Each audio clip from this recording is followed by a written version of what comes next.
Hi there, welcome back to where we left off last time we were on this course, starting today on the 15th.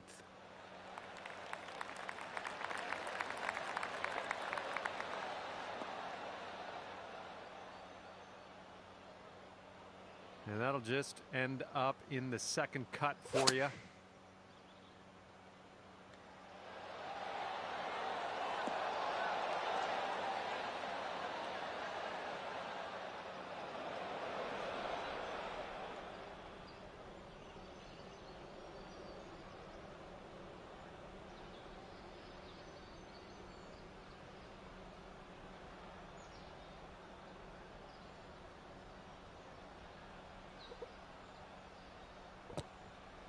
That was a pretty good chip right off the pin. All right, let's drop her on in there, save our par. And right now you are at 4 under. And next is number 16. This one's a par 4.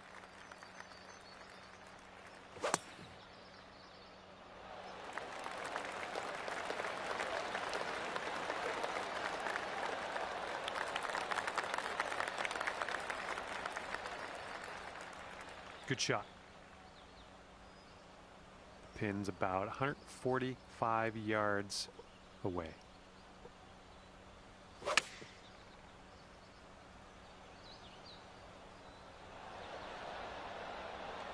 Decent approach there.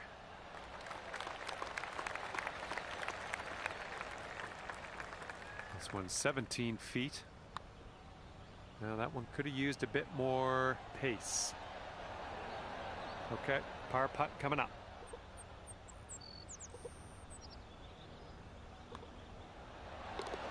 And after that one, 4 under par. And teeing up now on the 17th.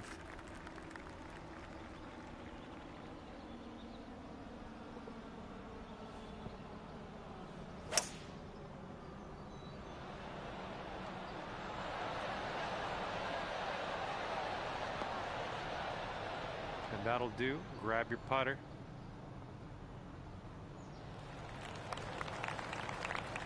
"14 feet to the cup from here.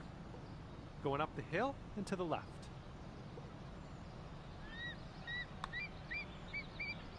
Oh, well, yeah. Didn't quite make it there. Okay, let's sneak this one in for par. Let's go. 4 under par is your score at the moment. And teeing off now on a long par 4.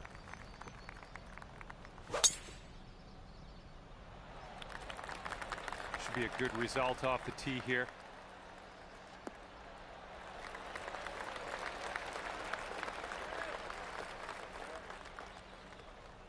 All right, good luck with your second shot here on the 18th hole.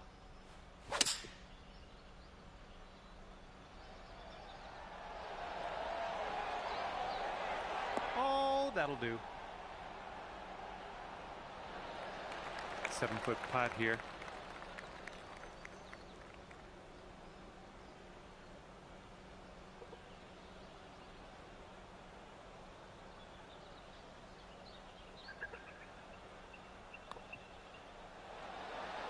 Oh, almost had the birdie there. Okay, let's put this ball in the hole and head our separate ways. What do you say? All right, that's going to be a 4 under for you today. All right, that's it for me. Hopefully we'll see you real soon. I had a lot of fun out there today.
Welcome everyone. It's time to get ready for the gripping season-long pursuit of the FedEx Cup, presented by 2K Sports and the PGA Tour.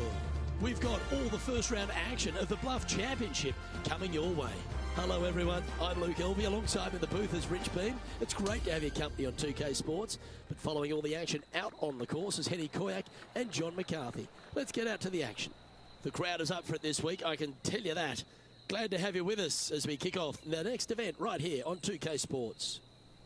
Now to the first hole. Okay, their first drive is away. Let's see what they're able to produce out here today.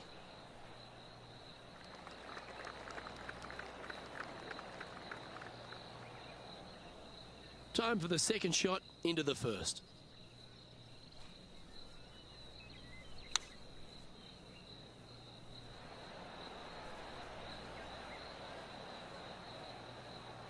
And that one has found the surface, but they've still got some work to do to get it down from there. John, have you got a good read on this one? Well, looks like it's going down the hill, breaking to the right.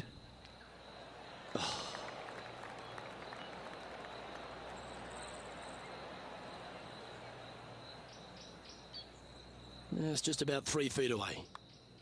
Starting the round at even par. Very nice par indeed. Very solid hole played. They're in a tie for 5th place at the moment. The second hole at Central Otago is a delightful par 5, Rich. It is. Just a couple of trees sprinkling this fairway, both left and right. Again, wide open driver, let it loose.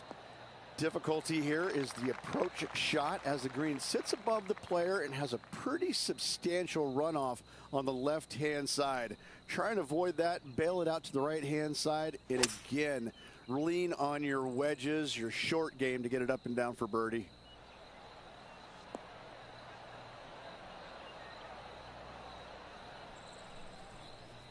That's not quite on the dance floor, Rich, but it's right up there near the green. A chance to perhaps pick up one, maybe two on this hole.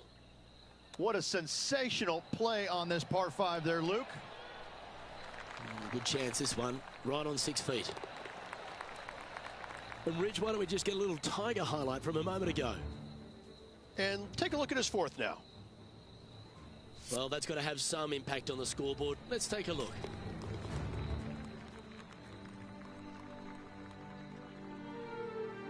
Rich, the third's a great little short four where the premium is on accuracy. It is. You got out of bounds all down the right-hand side of this hole. That bunker in the distance on the left is in play. So layup short of that. And second shot goes into a very narrow green. Be aware of that out of bounds lurking to the right. Shots missed out to the right probably won't end up out of bounds, but why take the chance? Well, Rich, you're one of the rare people to have ever beaten Tiger Woods in his prime. In fact, I think he held all 4 major trophies when you beat him there at Hazeltine in 2002. But you got one up against him, but he got 100 up against everyone. Well, what was it like playing against the legendary Tiger Woods? It's almost hard to describe, Luke, because, you know, he had this following that was unlike any other. And you knew when you were playing with him that of the 30,000 people that were following his group, 29,998 were rooting for him because your wife and her friend were following you. But even sometimes they were probably cheering for him as well. And they were kind of looking at you, watching him as well. I'll never forget playing with him in Chicago one year. We both made the cut on the number. I was ecstatic. He would not so much.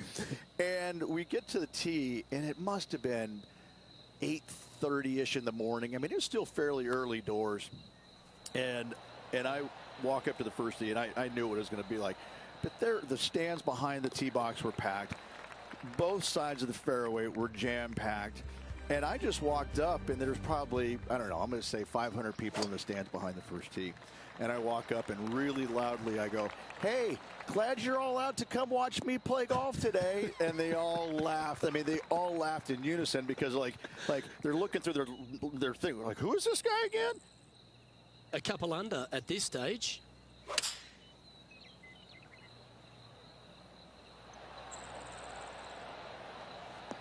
Well, that sets up a birdie putt, even if it is from long range. Penny, what are they looking at with this putt? Setting up this putt 21 feet from the cup. good line. They're going to like the look of this one. That's in the circle of friendship. And the putt drops, and we're moving on. And after that hole, they lead by 1 shot. The 6th hole is yet another strong par 4, Rich.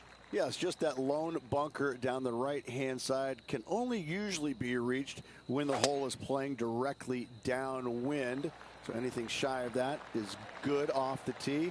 The second shot here, we've got a multitude of rock outcroppings there on the left-hand side, protecting any wayward shots. Bailing out to the right is the play. Playing from around 150 yards here.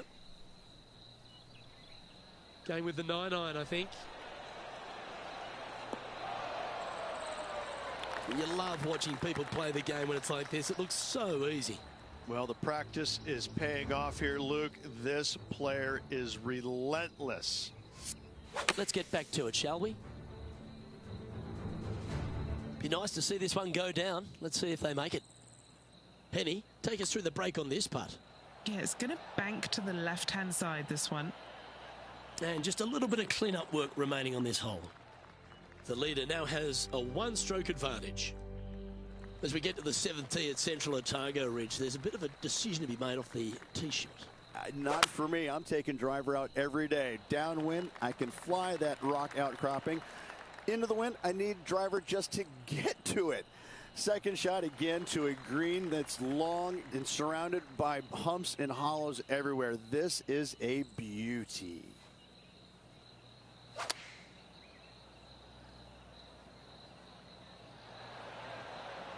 Yeah, nicely played. 19 feet to the cup.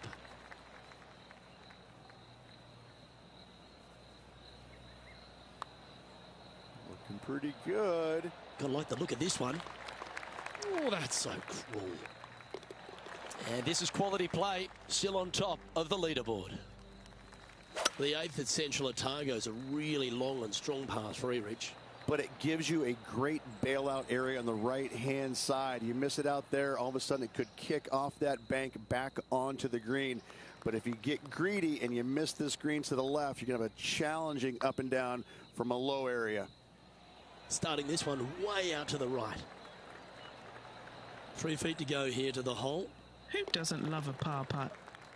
They'll be liking the look of that position at the top of the leaderboard.